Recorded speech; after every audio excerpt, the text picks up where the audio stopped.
Après 50 ans, nous perdons naturellement environ 1 à 2% de notre masse musculaire par an, ce qui signifie qu'à 70 ans, beaucoup d'entre nous ont perdu jusqu'à 30% de la force qu'ils avaient dans leur jeunesse. Cette condition, appelée sarcopénie, n'est pas seulement un chiffre, elle affecte directement notre capacité à vivre de manière autonome et à mener à bien les activités qui donnent un sens à notre vie. Je suis le docteur Ricardo Almeida, physiothérapeute spécialisé en réadaptation gériatrique et en conditionnement physique des personnes âgées. Depuis 15 ans, je me consacre exclusivement à aider les personnes de plus de 60 ans à retrouver leur force, leur mobilité et leur indépendance grâce à des méthodes scientifiquement prouvées. Aujourd'hui, je vais partager avec vous des stratégies que j'ai appliquées avec des centaines de personnes de plus de 65 ans. Ces techniques ne ralentissent pas seulement la perte musculaire, elles peuvent même l'inverser, même si vous n'avez jamais fait de musculation auparavant. Je veux vous présenter Carlos, un de mes élèves de 72 ans. Quand je l'ai rencontré, il utilisait une canne depuis 3 ans et avait abandonné les voyages, une de ses plus grandes passions. Après 6 mois de suivi du programme que je vais vous montrer aujourd'hui, Carlos a non seulement abandonné sa canne, mais il est récemment revenu d'un voyage en solo dans le nord-est, marchant le long des plages sans aucune assistance. Nous explorerons ce qu'est exactement la sarcopénie, présenterons 4 piliers clés pour la combattre, créerons un plan d'action pratique que vous pourrez commencer dès aujourd'hui et vous montrerons comment surmonter les obstacles les plus courants qui surviennent sur ce chemin vers la récupération de la force musculaire. La sarcopénie est un processus naturel de perte musculaire lié à l'âge. Contrairement à ce que beaucoup de gens pensent, il ne s'agit pas seulement de muscles plus petits ou moins définis. Il s'agit d'une réduction progressive de la quantité et de la qualité des fibres musculaires, affectant directement notre force, notre mobilité et notre indépendance. C'est comme si nos corps éteignaient lentement les lumières d'une maison, une pièce à la fois, jusqu'à ce que les tâches les plus simples deviennent difficiles. Comment savoir si vous vivez ce processus plus rapidement ? Il y a des signes clairs dont nous devons être conscients. La difficulté croissante à se lever d'une chaise basse ou des toilettes sans utiliser ses bras comme support est l'un des premiers signes. Vous pouvez également remarquer une fatigue musculaire lorsque vous effectuez des tâches quotidiennes telles que transporter des courses ou monter un escalier. Se sentir faible lorsqu'on tient des objets pendant des périodes prolongées, par exemple en cuisinant ou en travaillant dans le jardin, est un autre indicateur important. Beaucoup constatent également une diminution de l'équilibre, avec une plus grande insécurité lorsqu'ils marchent sur des surfaces inégales comme les trottoirs ou les pelouses. Enfin, si vous remarquez que la récupération après une activité physique modérée devient de plus en plus lente, votre corps peut signaler la présence de sarcopénie. Mais qu'est-ce qui provoque ce processus ? En termes simples, plusieurs changements biologiques se produisent simultanément. À mesure que nous vieillissons, il y a une diminution naturelle de la production d'hormones anaboliques telles que la testostérone et la GH, hormones de croissance, qui sont essentielles au maintien des muscles.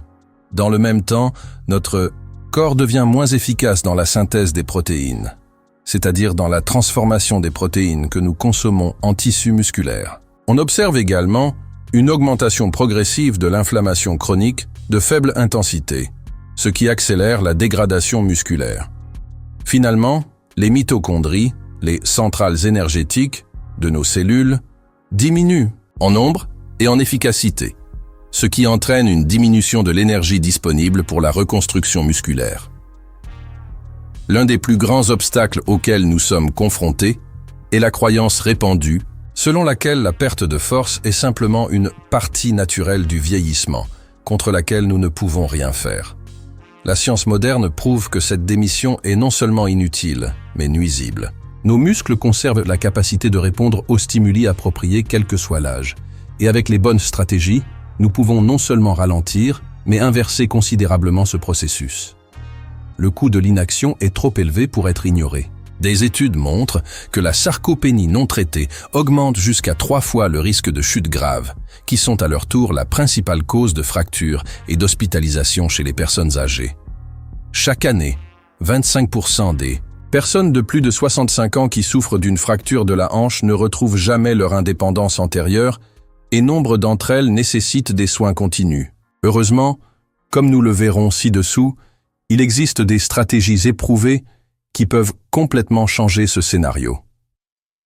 L'entraînement en résistance progressive est la pierre angulaire de l'inversion de la sarcopénie. Ce concept signifie simplement que nous devons mettre nos muscles à l'épreuve progressivement au fil du temps, en augmentant la charge de travail de manière systématique et sûre. C'est comme construire une maison, brique par brique, avec des fondations solides, avant de monter les murs. Pour les personnes de plus de 65 ans, l'approche diffère considérablement, illustrativement de celle appliquée aux jeunes adultes. Alors que les plus jeunes peuvent immédiatement se concentrer sur l'augmentation des poids et de l'intensité, à mesure que nous mûrissons, nous accordons la priorité à la maîtrise de la bonne technique en premier. La qualité du mouvement précède toujours la quantité de poids utilisée. Un contrôle complet du mouvement, avec une attention particulière à la phase excentrique, lorsque le muscle s'allonge sous tension, et une amplitude adéquate sont essentiels pour des résultats sûrs et efficaces. Parmi les exercices les plus efficaces et les plus sûrs pour commencer, je souligne 4 mouvements fondamentaux. Les squats soutenus, effectués à l'aide d'une chaise stable ou d'un mur comme support, renforcent les muscles des jambes qui sont essentiels pour se lever et pour la mobilité globale. Les pompes murales font travailler vos bras et votre poitrine, avec l'avantage de pouvoir être ajustés à différents niveaux de forme physique, simplement en changeant la distance de vos pieds par rapport au mur. Le pont fessier, réalisé allongé sur le sol avec les genoux pliés et les hanches relevées, renforce l'arrière du corps, ce qui est crucial pour la posture et la prévention des douleurs lombaires. Enfin, le rowing assis avec bande élastique développe les muscles du haut du dos, combattant la posture voûtée si courante avec l'âge. Quant à la fréquence et à l'intensité idéale, je recommande 2 à 3 séances par semaine, avec au moins 24 heures de récupération entre elles. Les débutants doivent commencer par 1 à 2 séries de chaque exercice et progresser progressivement jusqu'à 3 séries complètes. La plage de répétition de 10 à 15 offre un équilibre parfait entre stimulation musculaire et protection articulaire pour la plupart des personnes de plus de 65 ans. Vous saurez qu'il est temps d'augmenter la résistance lorsque vous pourrez effectuer 15 répétitions avec une relative facilité tout en conservant une technique appropriée. À mesure que nous vieillissons, notre capacité à utiliser les protéines diminue, un phénomène appelé résistance aux protéines. Des études montrent que les personnes de plus de 65 ans ont besoin de 1,2 à 1,5 g de protéines par kilogramme de poids corporel, soit environ 50% de plus que les jeunes adultes. Pour une personne de 70 kg, cela représente environ 84 à 105 g de protéines par jour, une quantité nettement supérieure aux recommandations traditionnelles. Tout aussi importante que la quantité totale est la répartition des protéines tout au long de la journée. Au lieu de concentrer votre consommation sur le dîner, comme beaucoup le font, nous devrions répartir 25 à 30 grammes de portions de protéines de haute qualité sur chaque repas principal. Cette stratégie maximise la capacité du corps à utiliser les protéines pour l'entretien et la reconstruction musculaire. Parmi les sources pratiques et accessibles de protéines de haute qualité, je souligne les œufs, le yaourt grec, la poitrine de poulet, le poisson, les haricots combinés avec du riz et le tofu pour les végétariens. Pour ceux qui ont des difficultés à répondre à leurs besoins par l'alimentation, des protéines de lactosérum, des compléments de protéines végétales ou des boissons nutritionnelles spécifiques aux personnes âgées peuvent être envisagées, toujours sous surveillance médicale. La créatine a des doses de 3 à 5 grammes par jour et la vitamine D, en particulier pour les personnes peu exposées au soleil, présentent également des avantages significatifs pour la force musculaire chez les personnes âgées. Enfin, nous ne pouvons pas oublier une hydratation adéquate. La déshydratation, même légère, altère considérablement la synthèse des protéines et la fonction musculaire. L'idéal est de consommer au moins 30 ml d'eau par kilo de poids corporel par jour, en augmentant la quantité lors des journées chaudes ou lors d'activités physiques. La plupart des processus de reconstruction musculaire se produisent pendant le sommeil profond. Même de petites améliorations dans la qualité du sommeil peuvent augmenter considérablement vos résultats. Une personne âgée a généralement besoin de 7 à 8 heures de sommeil, même si la qualité est encore plus importante que la quantité. Pour améliorer votre sommeil naturellement, établissez une routine de coucher relaxante. Évitez les écrans, télévision, téléphone portable, tablette, au moins 1 heure avant de vous coucher. Gardez votre chambre sombre et à une température confortable, idéalement entre 18 et 20 degrés, et envisagez des techniques de relaxation comme la respiration profonde ou la méditation guidée. Pour les problèmes de sommeil persistants, fréquents chez les personnes âgées, parlez à votre médecin des approches spécifiques qui permettent d'éviter les médicaments pouvant affecter l'équilibre. La gestion de l'inflammation est également cruciale pour la récupération musculaire.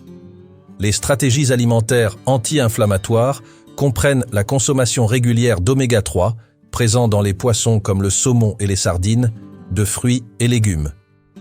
Colorés et d'épices comme le curcuma et le gingembre. Les techniques de récupération physique telles que le contraste thermique adapté, alternant en toute sécurité entre des compresses chaudes, 3 minutes, et froides, 1 minute, sur les zones exercées, peuvent accélérer considérablement la récupération. Apprendre à faire la distinction entre l'inconfort normal après l'exercice et les signes de récupération incomplète est une compétence essentielle. Bien qu'une légère sensibilité musculaire qui s'améliore avec le mouvement soit normale, une douleur qui s'aggrave progressivement, persiste pendant plus de 72 heures ou s'accompagne d'un gonflement inhabituel suggère que vous avez besoin de plus de récupération avant votre prochain entraînement intense. Ce que nous pouvons mesurer, nous pouvons l'améliorer.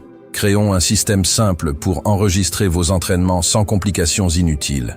Un carnet de notes basiques dans lequel vous notez la date, les exercices effectués, les séries, les répétitions et toutes les observations pertinentes est suffisant. Pour rendre le suivi encore plus pertinent, concentrez-vous sur les étapes fonctionnelles, telles que le nombre de secondes pendant lesquelles vous pouvez rester debout sans soutien, le nombre d'escaliers que vous pouvez monter sans vous arrêter, ou le temps qu'il vous faut pour parcourir une certaine distance. Célébrer les petites victoires est essentiel pour maintenir une motivation à long terme. Notez les moments où vous pouvez effectuer des tâches quotidiennes plus facilement, qu'il s'agisse de porter des courses sans vous arrêter, de jouer plus longtemps avec vos petits-enfants, ou simplement de vous lever d'une chaise sans utiliser vos mains. Ces réalisations fonctionnelles sont souvent plus significatives que des chiffres abstraits. Pour des conditions spécifiques telles que l'arthrite, l'ostéoporose, l'hypertension ou le diabète, des ajustements personnalisés sont nécessaires. En cas d'arthrite, par exemple, privilégiez les exercices ayant un impact moindre sur les articulations et envisagez de les effectuer après avoir appliqué une chaleur modérée pour un plus grand confort. En cas d'ostéoporose, évitez les flexions profondes de la colonne vertébrale et privilégiez les exercices qui agissent contre la gravité pour stimuler la densité osseuse. N'oubliez jamais, nous participons à un marathon, pas à un sprint de 100 mètres. Fixez-vous des attentes réalistes quant au rythme de progression et privilégiez la cohérence à l'intensité. Les résultats durables proviennent de petites améliorations constantes sur plusieurs mois et non d'efforts héroïques occasionnels qui conduisent souvent à des abandons ou à des blessures. Avant de commencer, définissons votre base de référence avec des tests simples que vous pouvez effectuer à la maison. Le test chronométré assis debout est l'un des tests les plus précieux. Exercice. Asseyez-vous sur une chaise de hauteur standard, environ 45 cm. Croisez vos bras sur votre poitrine et voyez combien de fois vous pouvez vous lever et vous asseoir. Complètement en 30 secondes. Écrivez ce numéro. Le test d'équilibre sur une jambe est également révélateur. Debout, près d'un support sûr, mais sans le toucher, soulevez un pied à quelques centimètres du sol et chronométrez combien de temps vous pouvez maintenir cette position sans vous balancer excessivement ni avoir besoin de soutien. Répétez avec l'autre pied et enregistrez les 2 fois. Passons maintenant aux exercices fondamentaux qui constitueront la base de votre programme. Pour les squats soutenus, placez-vous face à une chaise stable, les pieds écartés à la largeur des épaules, l'abdomen légèrement contracté. Inspirez en vous abaissant lentement. comme si vous alliez vous asseoir, en comptant jusqu'à 3. Expirez en revenant à la position de départ, également en 3 temps. Gardez vos genoux alignés avec vos pieds et ne les laissez pas dépasser vos orteils.